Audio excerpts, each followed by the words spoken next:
I lied. You're right out there. Yeah. Bless her, worried about me being outside in the rain. I'm more worried about the bloody lightning hitting the umbrella. But other than that, this should go to plan. Whew, let's stop getting smoked out. Dad, I just heard the lightning. Yeah, don't worry, you heard the thunder, you didn't hear the lightning. No, but I'm scared. Don't be scared, darling. Bless her cotton socks.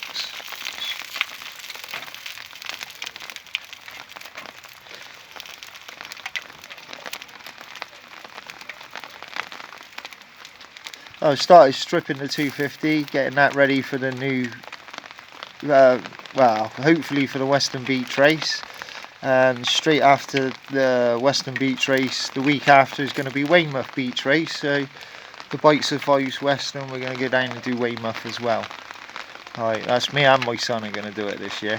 He's finally bit the bullet and said he's had enough of messing about and wants to do the beach race this year. So he's going to be doing that. Right folks, first time, first face. See you soon. Betsy out.